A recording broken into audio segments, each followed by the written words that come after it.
All right, so we're going to do some work with functions, operations on functions, and the composite function. This is a warm-up. I'm not going to do this now. I'll probably have you do this in class as a kind of check on whether or not you watched this video. All right, in this video we're going to talk about operations with functions and talk about the composite function. But first let's do our normal operations here: addition, subtraction, multiplication, and division. So let's say we have two functions, f plus g of x. Another way to think of this is take my function f of x and add my function g of x. Okay? And the difference of two functions can be thought of the same way as addition. I take the first function, f of x, and I subtract the function g of x. So the difference of two functions is just the first function in terms of x minus the second function in terms of x. Product, f of g of x can be written as f of x times g of x. And I think it's easier to see them this way than it is that way, but you don't have to rewrite them. And f divided by g of x equals f of x divided by g of x.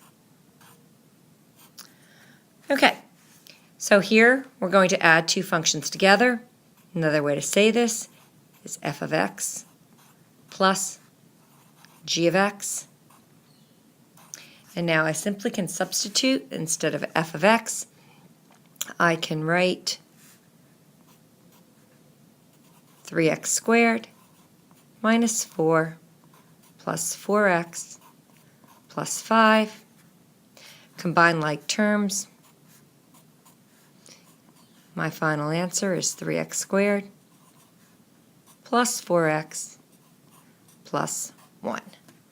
And while you're solving these, we should always write in standard form, decreasing order of exponents.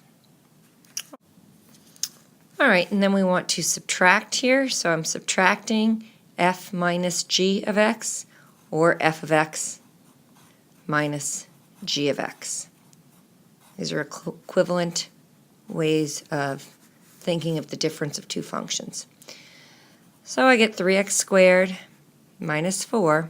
This is f of x, so I replace f of x with what it's equal to, minus, and now we're going to subtract all of g of x, minus 4x plus 5. So I have to subtract this whole g of x, each and every term. This is a common mistake that students don't put parentheses around it, so I'm going over it here. 3x squared minus 4, now we distribute that negative, minus 4x minus 5. Collect like terms, 3x squared minus 4x minus 9. And that is the difference in the two functions. All right, now we're going to find the composite of these two functions. First, we're going to do f of g of x.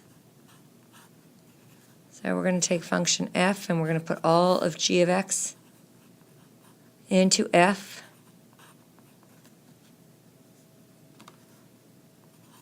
Everywhere I see an x, I'm going to replace it with 5x minus 6, 5x minus 6. Now we have a lot of algebra to do here.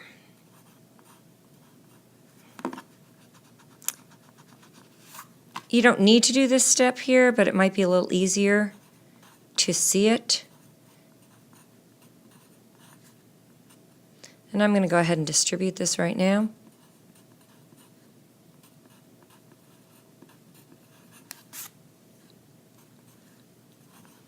FOIL, I'm going to choose to multiply these two before I distribute this 2. It's just easier, at least for me. First, outer, inner, last,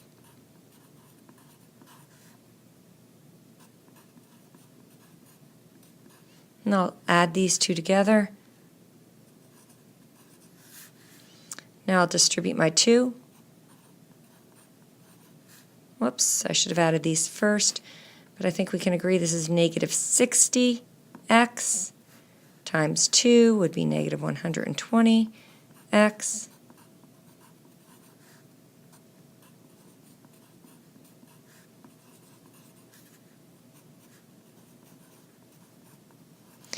Combine our like terms.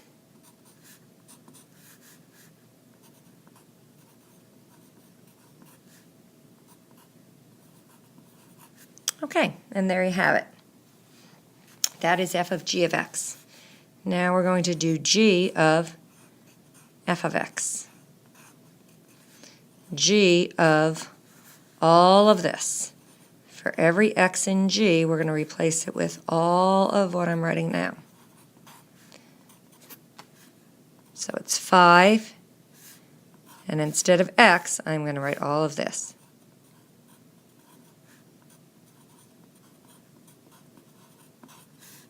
I have to finish that, minus 6. Don't forget to finish all of the function g of x.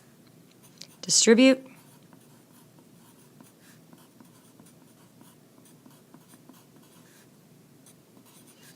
Combine like terms.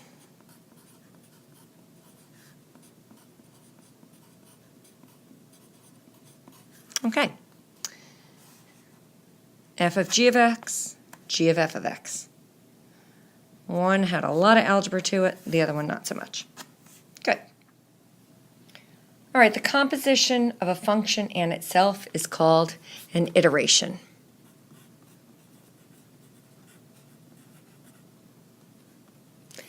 Each output becomes the input of the next iteration. This will become clear when we have an example. Each iteration begins with an initial value called x sub 0. We have to start somewhere, okay? So we're going to have some function. We're going to put a value in there. We'll solve, and we'll get an answer. That answer we then put into the function. We solve. We get an answer. That answer we put into the function. We solve. We get an answer. It's kind of like a domino effect, okay? So it's the function, a composite of a function and itself, and so on and so forth. You'll see as we do this.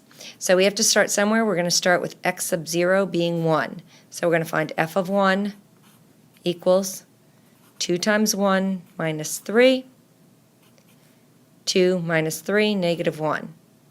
And so x sub 1 is negative 1, the value of our first iteration. Now I'm going to find f of negative 1. 2 times negative 1 minus 3. Negative 2 minus 3, negative 5. So x sub 2 is negative 5. F at negative 5 equals 2 times negative 5 minus 3 equals negative 10, negative 13. That's my third iterate, negative 13. And I could keep going. Put a negative 13 in, solve, so on and so forth. Students usually like this. It's kind of fun. You find weird patterns occur sometimes. Okay, let's see what happens here. H of 0 equals 0 squared plus 1, which is just 1. So x sub 1 equals 1. H of 1 equals 1 squared plus 1, or 2. X sub 2 equals 2. H of 3, I have to put the 2 in. H of 2 equals 2 squared plus 1, or 5. It's my third iterate, and that's what it asks you to do, find the first 3 iterates. I'm just going to find another one just because. H of 5 equals 5 squared plus 1, or 26. And then it would be h of 26, so on and so forth. Okay. G of x sub 0, which is -1, equals -1 squared minus 1. We're squaring the -1, so it's going to become -1 times -1, or 1. 1 minus 1 is 0. So x sub 1 equals 0. Now we're going to find g of 0. That would be 0 squared minus 1, or -1. X sub 2 equals -1. Now we'll find g of -1, which is -1 squared minus 1, which is 1 minus 1, or 0. So x sub 3 is 0. And I think you can see the pattern here. If I found x sub 4, I would be substituting a 0 in, and I get -1. And so this pattern of iterates would be 0, 1, 0, 0, -1, 0, -1, 0, -1, back and forth. So with iterations, you can sometimes get strange patterns occurring. Sometimes we'll only get one value. No matter what we do, we keep getting 2, 2, 2, 2, 2. Okay.